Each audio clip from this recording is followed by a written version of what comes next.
Attends. Comment ça, tu sais toujours pas comment faire pour sentir bon tout au long de ta journée? Viens bébé, je te montre. Déjà, en premier lieu, bébé, le déodorant. Si moi je peux te conseiller un déodorant pour être sûr de pas puer tout au long de ta journée, c'est le Menen. Je pense qu'à la base, c'est un déodorant pour hommes. Vous voyez, ça se présente comme ça. C'est comme une espèce de pâte crème. Franchement, quand je le mets, je peux vous jurer que tout au long de la journée, je ne sens pas la transpiration.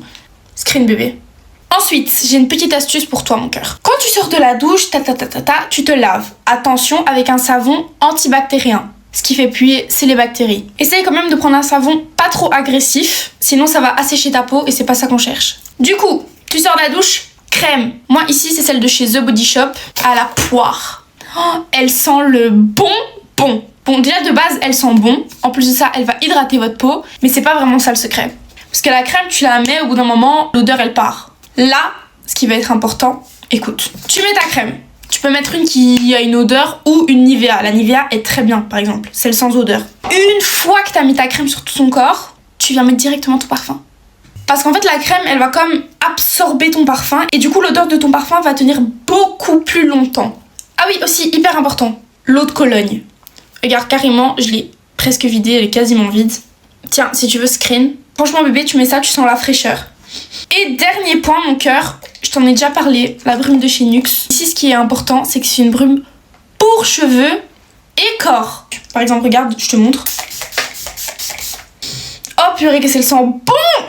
Tiens, si tu veux screen, bébé. Après, ici, c'est une brume parfumante pour les cheveux et pour le corps. Mais je sais qu'il existe des parfums rien que pour les cheveux. Et c'est super important, bébé, parce qu'il faut savoir que tes cheveux retiennent toutes les odeurs. Alors que tu vois, quand je fais un mouvement de cheveux, bah on va directement sentir ton odeur. Alors que si ça pue, bah on va le sentir aussi. Voilà mon bébé, j'espère que j'aurais pu t'aider. J'espère que t'auras aimé mes petits conseils. Tu sais bien que si t'as la moindre question, tu me dis en commentaire, je te réponds. Comme d'habitude, je vous réponds mes copinettes d'amour. N'hésite pas à me dire si t'as vu une différence avec les techniques que je t'ai données. Même si peut-être que tu le savais déjà. Et moi je te fais plein de gros bisous.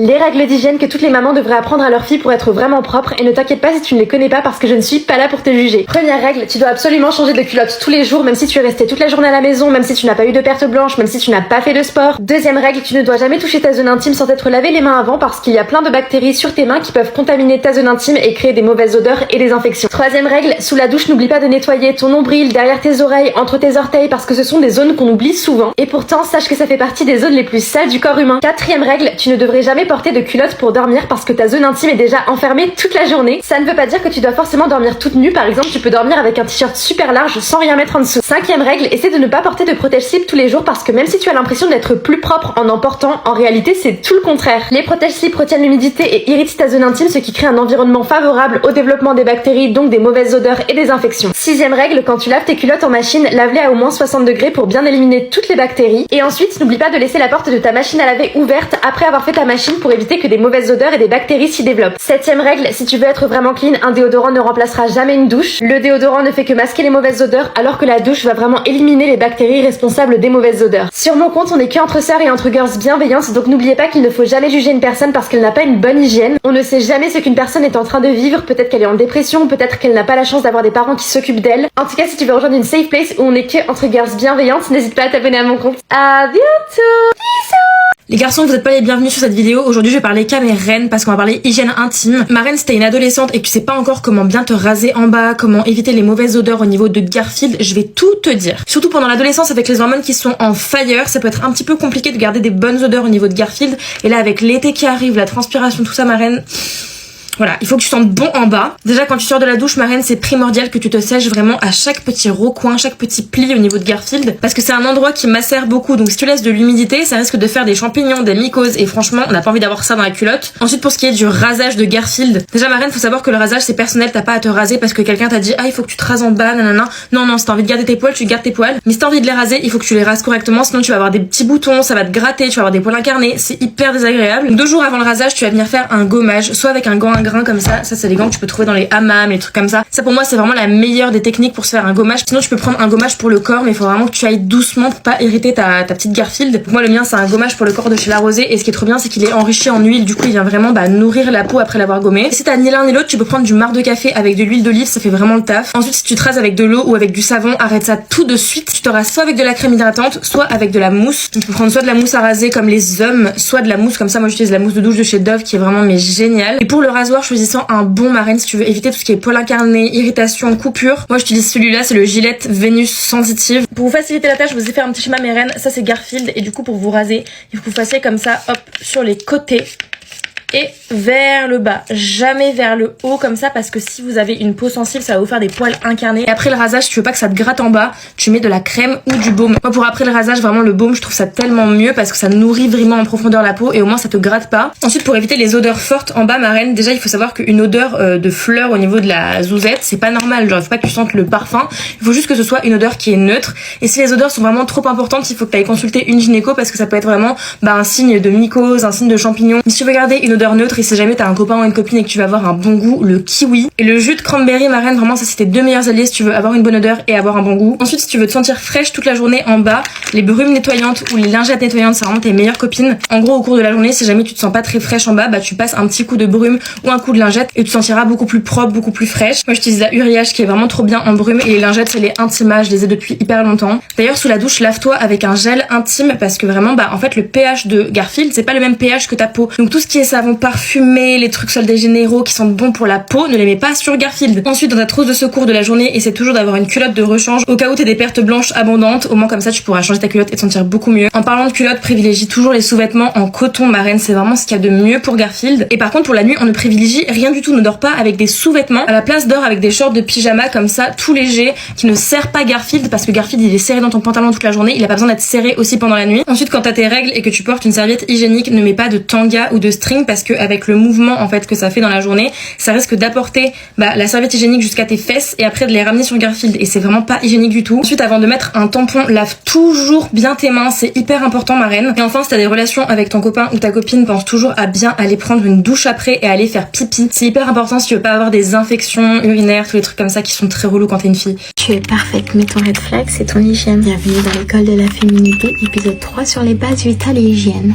Abonne-toi car chaque jour tu as un nouvel épisode. Nous avons 60 secondes pour corriger l'essentiel. Commence par les détails les plus repoussants, la laine. Surtout la laine post-café. Le café assèche ta bouche, donc attire les bactéries. Utilise un gratte-langue, rince, hydrate. Il ne fait toujours pas la différence entre déo et antitranspirant. Le déodorant masque les odeurs mais n'arrête pas la sueur. Ce que je te conseille, choisis des antitranspirants pour les journées chaudes que tu vas venir laisser sécher avant de t'habiller. Utilise le déodorant pour les journées froides. Parfum sur une peau sèche. Dès que je peux parler d'un parfum, j'ai toujours ce genre de commentaires. Ça ne tient pas. Ce n'est pas qu'il ne tient pas, c'est que tu ne sais pas comment l'appliquer. Sur ta peau déshydratée, ton parfum s'évaporera beaucoup plus vite. Tu auras une odeur agressive. Je sais pas si tu as déjà fait ce test. De mettre un parfum sur des peaux différentes, je te promets que l'odeur change juste avec le pH de ta peau. La seule solution, c'est d'exfolier et d'hydrater ta peau. Venir faire une pression comme un léger nuage, tes racines luisantes sous la lumière. Il n'y a rien de pire que les cheveux gras. Tu peux être bien habillé, mais ces détails tuera ta tenue. Shampoing ciblé aux racines. Tu peux très bien acheter un petit spray de shampoing sec. Les ongles jolis mais écaillés. Qui s'écaille raconte la précipitation. Alors préfère un ongle nu et une hydratation plutôt qu'un vernis fatigué.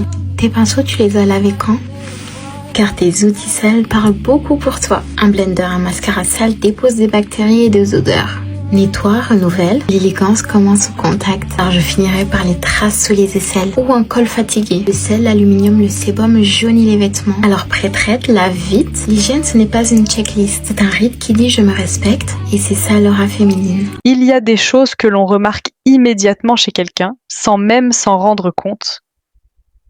Ce n'est pas toujours la beauté, ni les vêtements, ni même la façon de parler. Très souvent, c'est quelque chose de plus discret, l'hygiène personnelle.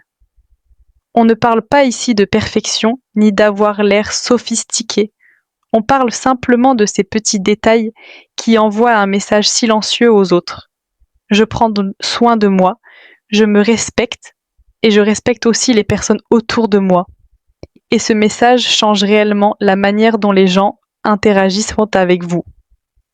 Par exemple, une haleine fraîche. C'est simple mais puissant. Quelqu'un peut être bien habillé, élégant même, mais si son haleine est négligée, cela crée une distance immédiate. Les gens deviennent inconsciemment moins ouverts, moins proches. À l'inverse, une haleine fraîche rend les conversations plus naturelles, plus agréables. Il en va de même pour la propreté des mains. Des mains propres et des ongles soignés en disent long. Elles montrent que vous êtes attentif aux détails. Les gens se sentent plus à l'aise de vous serrer la main, de partager un moment avec vous, même dans un cadre professionnel ou social. Un autre aspect souvent sous-estimé est l'odeur corporelle. Pas nécessairement un parfum fort, mais simplement une odeur neutre et propre. Quand quelqu'un sent bon, ou plutôt quand il sent le propre, cela crée une présence rassurante. Les autres se sentent plus détendus à proximité. Les cheveux jouent aussi un rôle. Pas besoin d'une coiffure compliquée, juste des cheveux propres, entretenus, et qui montrent que vous prenez quelques minutes pour vous préparer avant de sortir dans le monde. Les vêtements, même simples, changent complètement selon qu'ils soient propres et bien entretenus ou non. Une tenue basique peut sembler élégante si elle est fraîche et nette. À l'inverse, même des vêtements coûteux peuvent perdre tout leur impact s'ils sont froissés ou portent des traces d'usure visibles. La peau également raconte une histoire. Pas une histoire de perfection, mais de soin. Une peau propre, hydratée, donne une impression de vitalité et de calme. Elle suggère que vous avez une routine, que vous prenez le temps de vous occuper de vous-même. Ce sont ces détails silencieux qui influencent les premières impressions. Et souvent, ils influencent aussi la suite des relations. Les gens ont tendance à écouter davantage et à faire confiance plus facilement, à accorder plus de respect à quelqu'un qui semble maîtriser ses bases. Parce qu'au fond, l'hygiène personnelle n'est pas seulement une question d'apparence, c'est une forme de communication non verbale. Elle dit « je fais attention », elle dit « je me présente au monde avec intention », et ce message est perçu, même si personne ne le verbalise. Beaucoup de personnes pensent que la façon dont elles sont traitées dépend uniquement de facteurs externes, leur statut, leur âge, leur style. Mais très souvent, ce sont ces habitudes quotidiennes simples qui modifient subtilement la dynamique sociale. Les interactions deviennent plus fluides, les regards changent, le ton des conversations devient plus respectueux et parfois les opportunités elles-mêmes semblent apparaître différemment. Maintenant, et au-delà de tout ce que vous avez peut-être déjà vu ou entendu, voici simplement mon ajout personnel. L'hygiène personnelle n'est pas seulement quelque chose que l'on fait pour les autres, c'est quelque chose que l'on fait pour soi-même. Quand vous savez que vous êtes propre, frais, soigné, vous vous tenez différemment, vous parlez différemment, vous entrez dans une pièce avec une énergie plus calme et plus confiante.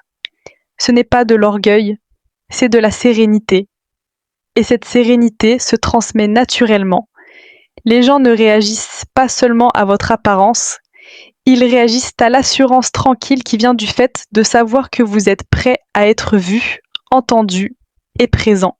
Parfois, les plus grands changements dans la façon dont le monde nous traite commencent par ces gestes simples que personne ne remarque, mais que tout le monde ressent.